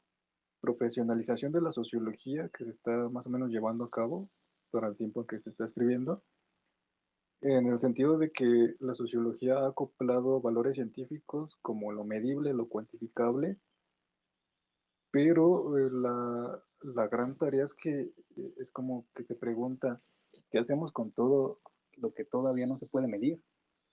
Lo que diríamos hoy es cualitativo, ¿no? O sea, sabiendo que en las primeras escuelas de sociología, sobre todo en Norteamérica, pues fue como una mezcla muy rara, ¿no? Entre las dos cosas, pero también hay mucho la crítica de esta sociología que ya se estaba haciendo como muy matematizada, que no tiene nada de malo, ¿no?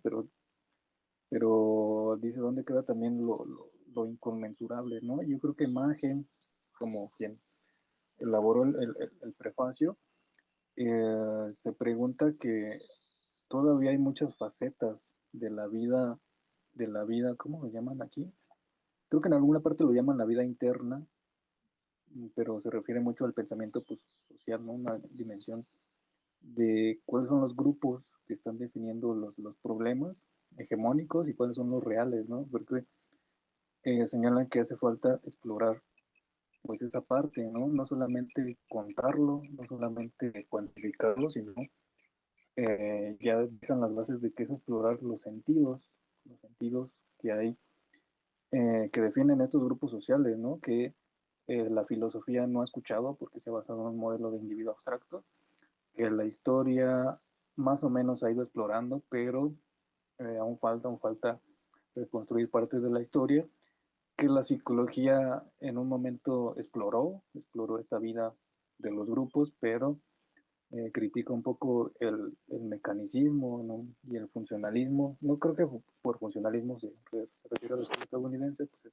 es muy posterior, pero habla de que no solamente es ubicar funciones de los procesos de pensamiento, y catalogarlos y clasificarlos, ¿no? Sino ver el sentido en relación con problemáticas históricas y contextuales. También ya va sentando las bases de qué se rescata de lo psicológico y qué cosas habría que criticar. Y pues también se sientan las bases de que pues este pensamiento está altamente eh, envuelto en conflictos de valoraciones, conflictos políticos, conflictos de base cultural y que pues todo esto, a pesar de que se interprete, haya un diagnóstico de crisis, pues es ahí donde inicia la tarea, ¿no? Del analista, del sociólogo, socióloga, que quiera considerar el conocimiento como parte de determinadas problemáticas. Y algo que comentaba hace rato Harumi, que ya no le dimos como tanto seguimiento, es sobre quiénes ahora, bueno, en ese tiempo que escribe Mange, está movilizando ciertos procesos de pensamiento, rompiendo con los esquemas tradicionales religiosos, teológicos, identificando a los intelectuales o a la inteligencia. Pues señala que estos personajes, estos grupos jugaron un papel pues muy relevante, aunque pues también por intelectual, inteligencia, pues debemos entender una cosa muy específica de su tiempo, que no era la figura del intelectual de la segunda mitad del siglo XX ni el actual, sino grupos que tenían efectiva capacidad de movilizar en el terreno ciertas ideas, ¿no? Vinculada pues obviamente a cambios culturales, a movimientos políticos incluso, y que también como lo vamos a ver más adelante, que sería más interesante con los elementos que aportan los siguientes capítulos, ver cómo evolucionó este grupo, esta inteligencia o esta definición de intelectuales, pues en el mundo pues contemporáneo, ¿no? Y cómo, bueno, eso ya sería como un agregado a lo que dice Mange, ver cómo ha cambiado históricamente este sector y pues obviamente muy relevante ver cómo se han autodefinido. También se queda como la tarea pendiente de seguir comentando sobre esto. Y bueno, aquí cierro yo. No sé si alguien quiere comentar algo.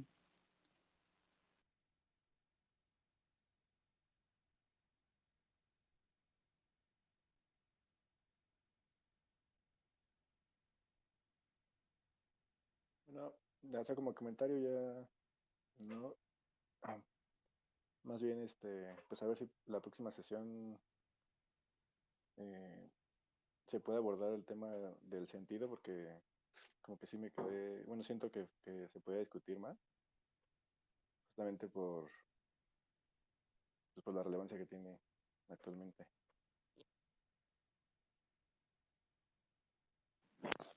Sí, de hecho, algo que igual ya trasciende un poco a Magie, pero yo me quedo como con la duda de explorar la teoría de Erving Goffman, pero no precisamente la de interacción, sino la de donde habla del framing. Me queda como la espinita de tal vez me ponga a investigar un poco para la siguiente sesión que tengan que ver o en qué cosas se relacionan, porque pues también esta teoría del framing habla de los, híjole, es una terminología un poquito confusa, pero los paquetes culturales que van definiendo las interpretaciones de ciertas coyunturas, ¿no? Y creo que en cierto modo Mannheim ya estaba identificando parte de eso, aunque pues son, no se puede decir una influencia directa, obviamente, pero creo que también serviría un poco para ver cómo es la postura de Mannheim, de esto de los sentidos, y qué otra, pues qué relación o con qué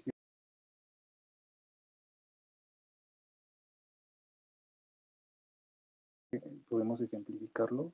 A mí de momento me suena lo que propone Goffman en el framing o los enmarcamientos, pero sí, es algo que podemos abordar. Pero no sé qué quieras decir.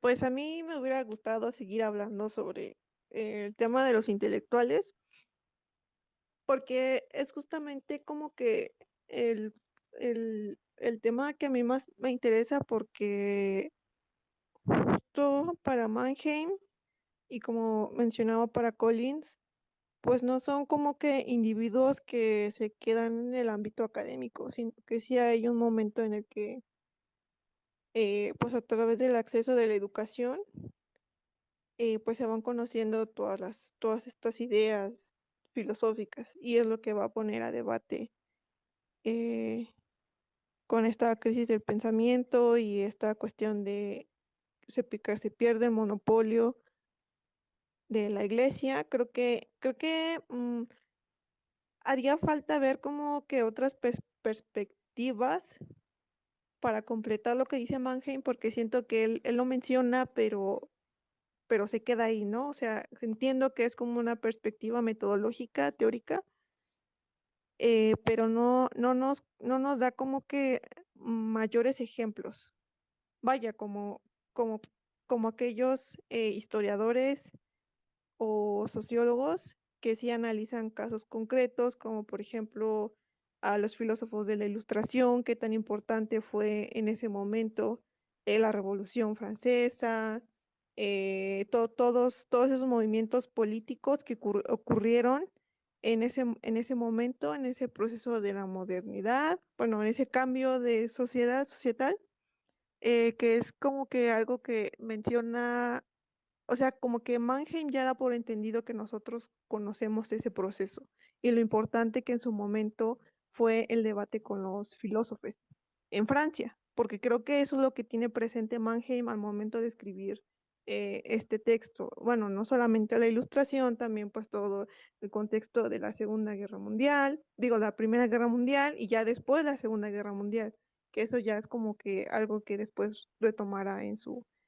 obra, pero que creo que eh, a mí me quedó a deber en ese aspecto. O sea, sí me llamó la atención esta parte de la movilidad social, que creo que eso es como que en cuestiones teóricas que retoman otros sociólogos como Bourdieu, pues es el que tengo más presente con esta cuestión de los clasamientos y los desclasamientos, que son los que permiten que los intelectuales o cualquier otro sujeto pues tenga acceso a a diferentes formas de conocimiento.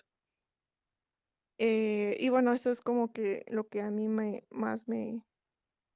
en su momento, cuando leí este capítulo hace como 3 años, que fue lo que más me impactó, porque es algo que la sociología ya contemporánea es lo que va retomando. Y pues era pues más que nada eso, ¿no? Mencionar que si están interesados en trabajar esta cuestión de los intelectuales, pues yo creo que haría falta complementar un poco esta perspectiva de Mannheim con otros trabajos de historia de los intelectuales y etcétera.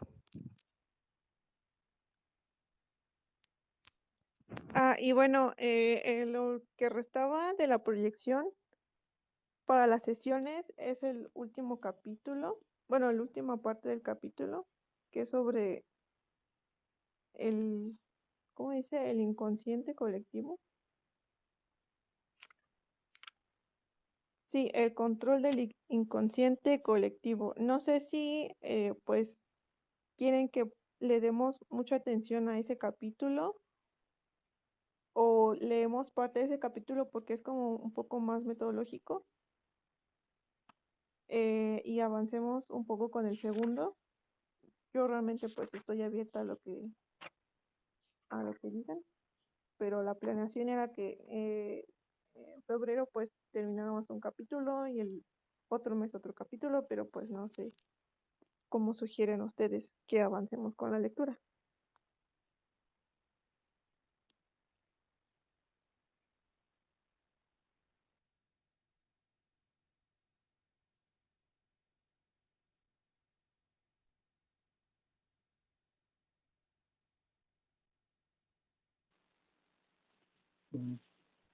No sé, quería, no sé cuántas páginas eran para terminar el primer capítulo, pero pues tal vez yo sugeriría seguir con ese, ¿no? Creo que llega hasta la página, bueno, en la edición del 2019, llega hasta la 89, que creo es como el mismo volumen de páginas, ¿no? Que abarcamos hasta ahora.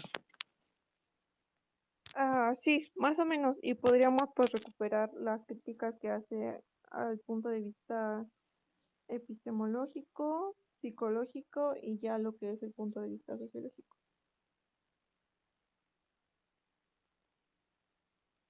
Bueno, entonces, pues quedaremos así. No sé si alguien más quiere comentar algo, quiere aportar algo. Si no, pues estaremos cerrando pues esta sesión, agradeciendo que nos hayan escuchado, también quien haya participado.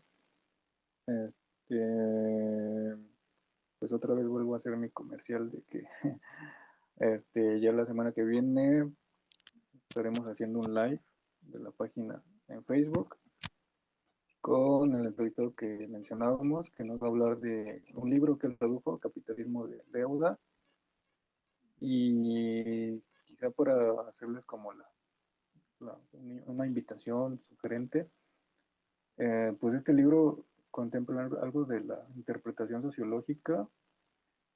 El libro inicia comentando de forma muy cruel, para mí me pareció muy cruel, la oleada de suicidios que se ha dado en los últimos, creo que 20 años, en el país de la India, y que específicamente, pues no son casos aislados, sino que responde a una estructura tanto bancaria, financiera, que sistemáticamente ha puesto en deuda, se han endeudado campesinos, agricultores, y estaba sorprendente la cifra de suicidios. No recuerdo cuánto era la cifra, pero señalaban que ya es casi como un fenómeno cotidiano y que incluso algunos son como ya parte del sistema porque algunos logran tener como un seguro de vida, varios campesinos, y pues se suicidan como a propósito, ¿no? Para salvar a sus familias, ¿no? Desde ahí parte una reflexión pues económica para ver pues cómo el sistema económico llegó a esto, ¿no? Cómo, qué factores históricos y políticos pues lo llevaron a esto, ¿no? Y que los autores comentan ahí que pues no es nada más una lógica económica neutra, sino que hay una dinámica de poder en el que la deuda, las dinámicas de deuda, pues más que ser sí son parte de un ciclo económico, pero también son un dispositivo de poder y que hasta las deudas más cotidianas de Electra y de Coppel, pues forman parte de una dinámica global en la que pues se impide como el derecho a acceder a servicios y a tener afectaciones económicas tanto cotidianas como ya globales, afectaciones a nivel de países, ¿no? Y es como lo que pues el traductor Jesús Suaste nos va a estar comentando de este libro. Y bueno, ya lo último que quiero decir, y con esto cierro, no sé si quiero decir unas últimas palabras o alguien más.